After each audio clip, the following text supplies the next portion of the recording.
Hello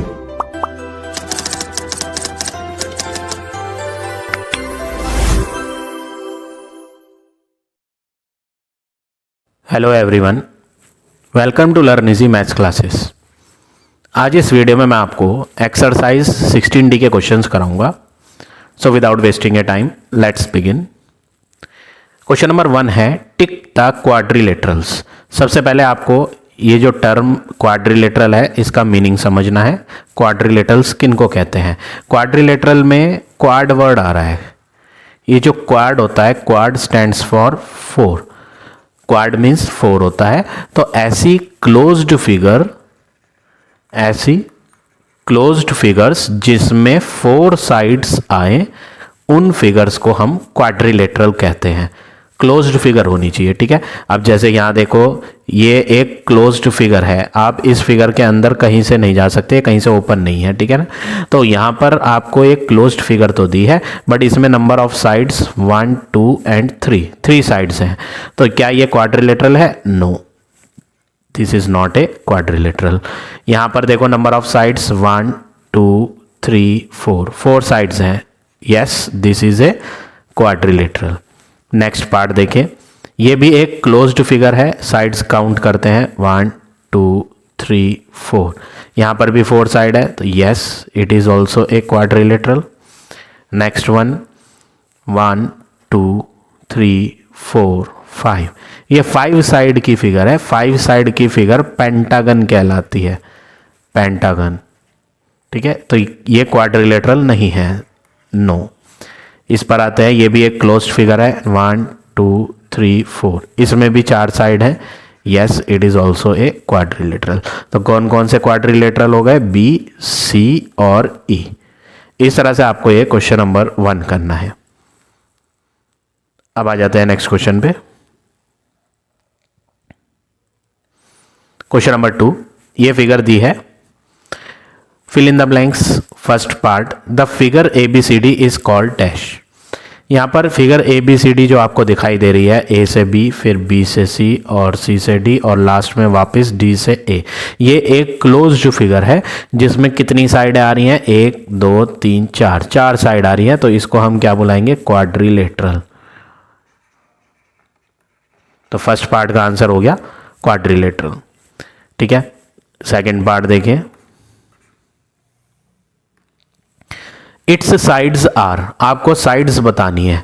sides बताने के लिए अभी आपको मैंने फिगर ड्रॉ करी थी, हाईलाइट करके दिखाई थी 4 साइड की फिगर। देखो पहली साइड है A से शुरू होके B तक, ये हो गई first side, AB side, comma. दूसरी साइड है B से शुरू होके C तक, B to C, BC side. Third side है C से शुरू होके D तक, C to D, CD side. And last part D to A। आप D to A को DA या AD, जैसे मैंने ये AB लिखा है तो AB को BA भी लिखा जा सकता है, मीनिंग सेम होता है। BC है, BC को CB लिखेंगे तो वो गलत नहीं माना जाएगा, CD को DC लिखेंगे तो गलत नहीं माना जाएगा। जैसे मर्जी आप लिख सकते हैं। नंबर ऑफ साइड्स यहाँ पर 4 थी, 1, 2, 3, 4, तो मैंने यहाँ आपको चारों लिख के दिखा दी, ठीक है। तो ये हो गया आपका पार्ट नंबर B। अब देखो part number C, it's vertices are. Vertices बोलते हैं कोने। तो देखो पहला कोना A कोना है, तो वर्टेक्स A, कॉमा, दूसरा कोना है B, तीसरा है C और चौथा है D। तो वर्टिसेस क्या हो गए? A, B, C and D। Next is diagonals. अब ये डायगोनल्स क्या होते हैं? डायगोनल्स होते हैं अपोजिट वर्टेक्स को जोड़ने वाली लाइन। जैसे ये वर्टेक्स A है, इसका अपोजिट वर्टेक्स, अपोजिट मतलब इसके ठीक सामने का कोना C कोना है। तो ये जो है अपोजिट वर्टेक्स को जोड़ने वाली जो लाइन होती है ना, ये जो लाइन जा रही है A से C तक, आमने सामने के वर्टेक्स को जो जोड़ रही है वो डायगोनल होती है। तो पहला डायगोनल कौन हो गया? AC।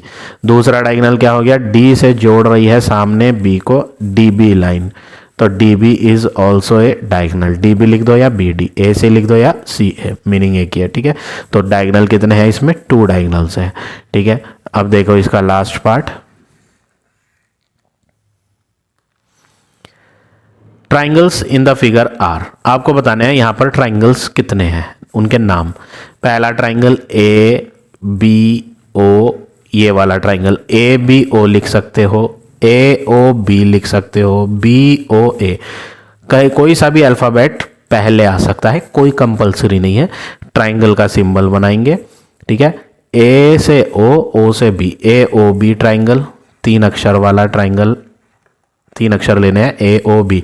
इनका सीक्वेंस कैसे भी हो सकता है, ओ ए बी भी हो सकता है, ओ बी ए भी हो सकता है, ठीक है, बी ओ ए भी हो सकता है, जैसे मर्जी लिख लो, मीनिंग सेम होता है, ठीक है।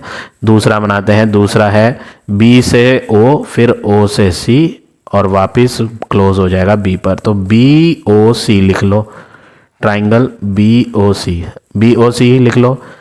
सी ओ बी भी लिख सकते हो, वो भी करेक्ट माना जाएगा। ओ बी सी भी लिख सकते हो, ओ सी बी, जैसे मर्जी चाहे आप लिख ले इस ट्राइंगल का नाम। अगला ये वाला ट्राइंगल लेते हैं, डी से ओ, फिर ओ से सी, और ये फिगर क्लोज्ड हो गई, ट्राइंगल डी ओ सी, 3 लिख दिए। चौथा ये वाला लिखेंगे, ये जो है ए से ओ से D, A O D, triangle A O D. ये 4 ट्राइंगल तो स्मॉलर साइज वाले हो गए, जो बहुत ही छोटे थे। अब हम इन 2 को कंबाइंड करके एक बना देते हैं बड़ा, A D B, triangle A D B. इन 2 को कंबाइंड करके बनाया, इन 2 को भी कंबाइंड करके बना सकते हो, डी से बी, बी से सी, और ये क्लोज्ड हो गया D B C, triangle D B C. इसको किसी भी सीक्वेंस में लिख सकते हो, डी बी सी ना लिख के बी डी सी लिख सकते हो, सी बी डी लिख सकते हो, कोई फ़र्क नहीं पड़ेगा, ठीक है। तीनों अल्फ़ाबेट यही होने चाहिए। चलो, हमने 2 को कंबाइंड कर लिया, इन 2 को और इन 2 को। अब हम कंबाइंड इन 2 के अलावा ऐसे भी कर सकते हैं कंबाइंड। कैसे, मैं आपको ड्रॉ करके दिखाता हूँ यहाँ।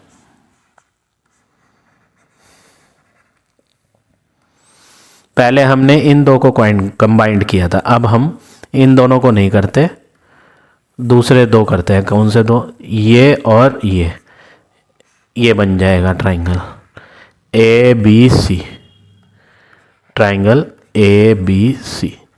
ऐसे ही एक ट्राइंगल नीचे भी बन जाएगा, ए डी सी, ये वाला नीचे का जो है ए डी सी, 2 को ज्वाइन करके बना है A D C.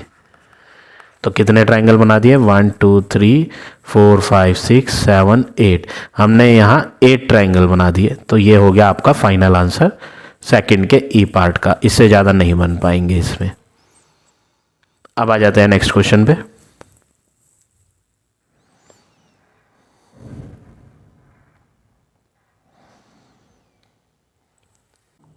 Question number 3,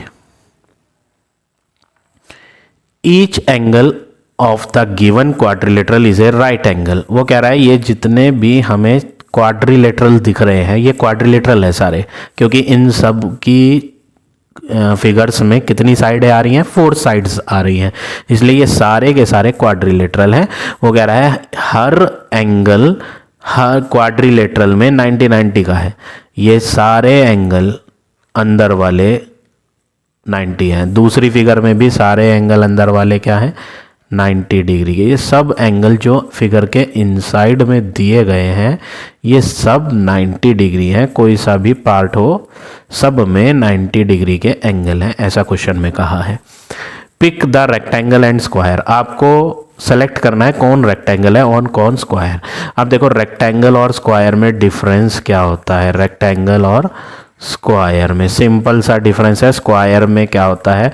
all sides equal होती हैं, सारी की सारी साइडें इक्वल होती हैं और सारे एंगल अंदर के 90। तो सारे एंगल अंदर के तो 90 सब में आ रहे हैं, बस हमें ढूंढना है कि सारी साइड इक्वल किस किस में है।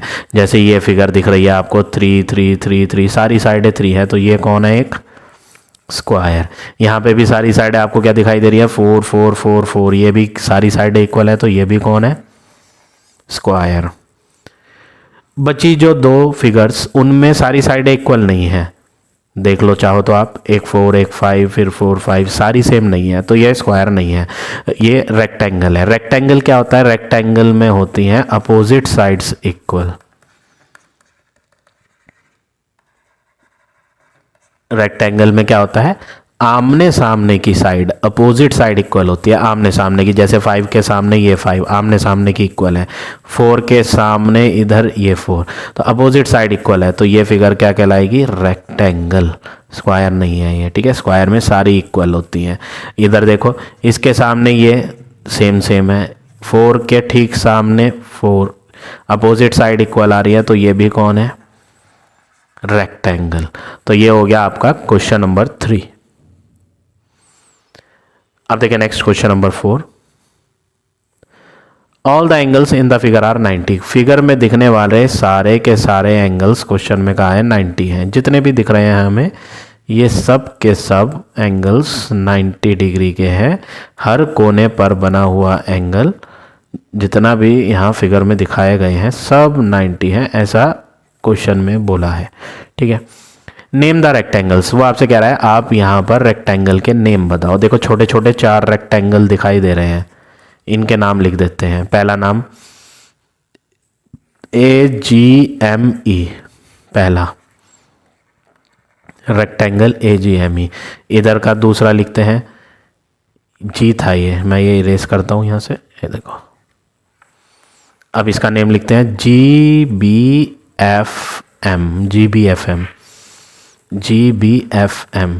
देखो G के बाद B, फिर F, फिर M। अब यहाँ पर दूसरे वे में भी लिख सकते हो, GMFB भी लिख सकते हो।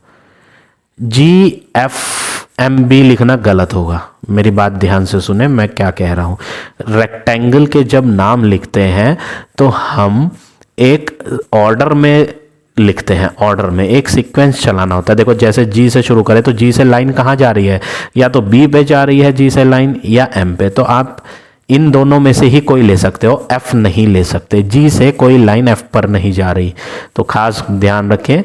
G से लाइन B पर गई तो पहला हो गया G से B, फिर B से नीचे F पर लाइन आई, फिर F से M मुड़ी और M से ऊपर चली गई G पे, तो GBFM लिखा है हमने, ठीक है। एक ऑर्डर और है, नीचे ऐसे ना चल के नीचे की तरफ जा सकते हो, GMFB ऐसे भी लिख सकते हो, वो भी करेक्ट माना जाएगा, ठीक है। चलो और देखो, ये तो मैंने G से शुरू करा, G से, जरूरी नहीं G से शुरू करना है, B से भी शुरू कर सकते हो, कोई दिक्कत नहीं है। F से भी शुरू कर सकते हो, कोई दिक्कत नहीं है, लेकिन चलना ऑर्डर में ही है। ऑर्डर का मतलब F से अगर स्टार्ट करो, बाय चांस सपोज आप F से लिखना चाहते हो नाम, तो F से M जा सकते हो या F से B जा सकते हो, यही तो 2 ऑप्शन है ना। F से G कोई लाइन ही नहीं है ड्रॉ हुई हुई, F से G ऐसे कोई लाइन थोड़ी जा रही है, तो हम F के बाद G नहीं लिख सकते, ये बात खास ध्यान रखना। FMGB ऐसे लिख सकते हो, F से M, M से G, G से B, या फिर F से B, फिर B से G, फिर G से M, ऐसे भी लिख सकते हो। तो ये सब सेम है, ठीक है ना, जो मैंने अभी बताया है। चाहे आप G से शुरू करके लिख लो, चाहे आप B से शुरू करके, चाहे आप F से, लेकिन चलना एक ऑर्डर में है, ठीक है। चलो अब हम दूसरे ट्रायंगल को तो लिख चुके हैं, तीसरे को भी लिख लेते हैं। इस तीसरे को शुरुआत किसी भी अल्फ़ाबेट से कर सकते हो आप। अगर आप E से शुरू करोगे तो आप लिख सकते हो EDHM या EMHD। अगर आप सोच रहे हो कि M से शुरू करना है तो वो भी कर सकते हो। इस ट्रायंगल का नाम M से शुरू करने पे MEDH ऐसे लिख सकते हो, या फिर MHDE ऐसे भी लिख सकते हो। तो जैसे मर्जी शुरू कर लो, E से शुरू कर लो तो भी ठीक है, M से शुरू कर लो तो भी ठीक है, H से शुरू करोगे तो भी करेक्ट माना जाएगा, D से शुरू करोगे तो भी करेक्ट माना जाएगा, ठीक है ना। कहीं से भी शुरू कर सकते हो। चलो मैं E से लिखता हूँ, E से गया D पर, D से H, फिर H से M, फिर लास्ट में M से E। EHDM 4 लेटर हैं इसमें, वही लिखने हैं। E से D, सॉरी ये H नहीं था, नीचे D है, EDHM, EDHM, ठीक है। अब इधर वाले का लिखते हैं इसका नाम, ये जो रेक्टेंगल बन रहा है, रेक्टेंगल M से शुरू कर लेते हैं, MFCH 4 लेटर लिखेंगे, MFCH। आंसर शीट से अलग हो सकता है, बट जो मैंने आपको बात बताई वो ध्यान रखो। मैंने M से शुरू करा है, हो सकता है क्वेश्चन में आंसर शीट में आपको ऐसे ना दिया हुआ हो, किसी और वे में दिया हुआ हो, बट वो करेक्ट माना जाएगा, ठीक है ना, कोई दिक्कत नहीं है। जो मैंने आपको मेथड बताया बस वो याद रखो आप, लिखने का नेम लिखने का वे बहुत सारे हैं, आप जैसे मर्जी चाहो लिख लो, ठीक है। तो छोटे छोटे ये जो 4 थे ये तो हमने लिख दिए, ठीक है। अब हम 2 को मिलाकर एक बनाते हैं। 2 को मिलाकर कैसे? 2 को मिलाकर इन 2 को आपस में कंबाइंड करके एक बड़ा सा रेक्टेंगल बना दो, ये वाला है ना। ए से शुरू करो, ए से शुरू करके कहाँ गया? बी पर। ए बी और फिर नीचे एफ और ई, ए बी एफ ई या ए ई एफ बी, ये भी लिख सकते हो, कोई दिक्कत नहीं है, ठीक है। ए से शुरू करके 2 तरह से लिखा जा सकता है नाम, ए से बी, बी से एफ, एफ से ई, या ए से ई से एफ, एफ से बी, जैसे मर्जी लिख लो। चलो मैं लिखता हूं ए ई एफ बी। ऐसे ही एक नीचे बन रहा है, ई से शुरू करता हूं, ई से डी, डी से सी, ई डी सी एफ, और ये बंद हो गई रेक्टेंगल, ठीक है ना। क्या बन गया? ई डी सी एफ, ठीक है। तो ये ऐसे रेक्टेंगल लंबे लंबे बनाए। अब हम दूसरे वे में बनाते हैं रेक्टेंगल, देखो कैसे बनाएंगे। इस बार ऐसे रेक्टेंगल बना लो, ऐसे शेप के, 2 को मिलाकर, ऐसे 2 मिला के ऊंचा रेक्टेंगल बनाओ, ठीक है। ए से शुरू करो, A D H G, A D H G. इधर का भी बना सकते हो, जी से शुरू कर लो, जी से नीचे आ जाओ, जी एच, फिर सी बी, ऐसे बंद हो जाएगा रेक्टेंगल। क्या है ये? G H C B, G H C B, ठीक है। आंसर शीट से अगर आप मैच करोगे तो आंसर अलग मिलेंगे, बट मैंने जो लिखा है वो भी करेक्ट है और जो आंसर शीट में दिया है वो भी करेक्ट है। मैं आपको सिखा चुका हूँ कि एक रेक्टेंगल का नाम जब लिखा जाएगा तो आप यहाँ से शुरू करके ऐसे जाओगे, फिर ऐसे जाओगे, फिर ऐसे जाओगे, फिर ऐसे जाओगे। आंसर शीट में हो सकता है उन्होंने किसी और वे में लिखा हो, किसी और वे में का मतलब यहाँ से शुरू ना किया हो, कहीं और से शुरू कर लिया हो, तो वो भी करेक्ट माना जाएगा, ठीक है। गलत कोई सा भी नहीं है, बस आप मेथड तरीका सीखो जो मैं बता रहा हूँ, ठीक है। तो हमने G H C B, sorry ये था जी एच सी एफ नहीं था, बी था ये, यहाँ लास्ट में जी एच सी बी है ये, ठीक है। चलो जी, हमने ऊंचाई में भी बना लिए, छोटे छोटे 4 यहाँ लिख दिए, ऐसे लंबे 2 यहाँ लिख दिए, ऐसे लंबाई में ऊंचाई में, ऐसे ऊंचाई में 2 रेक्टेंगल यहाँ लिख दिए। अब हम क्या करें? अब हम एक बड़ा रेक्टेंगल भी ले लें, ये पूरा, ये भी तो एक रेक्टेंगल है। ए से शुरू कर लेते हैं, ए से बी, फिर बी से सी, और फिर सी से डी, और वापस ए। तो अल्फ़ाबेट 4 अल्फ़ाबेट लिखने हैं, ए बी सी डी, ऐसे, ठीक है, ए बी सी डी। तो ये हो गए आपके रेक्टेंगल। हमने यहाँ कितने रेक्टेंगल बनाए हैं इन्हें काउंट कर लेते हैं, 1 2 3 4 5 6 7 8 और एक लास्ट में ये 9। क्वेश्चन में बोला था काउंट करो, कर लिया हमने। तो यहाँ पर 4th का जो लास्ट पार्ट है वो कितना आया? 9। तो इस तरह से आपको ये क्वेश्चन नंबर 4 करना है। So now this exercise is over. I hope आज का पढ़ाया हुआ टॉपिक आप सबको समझ आ गया होगा। If you like my way of teaching then please like, comment and share जरूर करें। In the next video I will give you next exercise.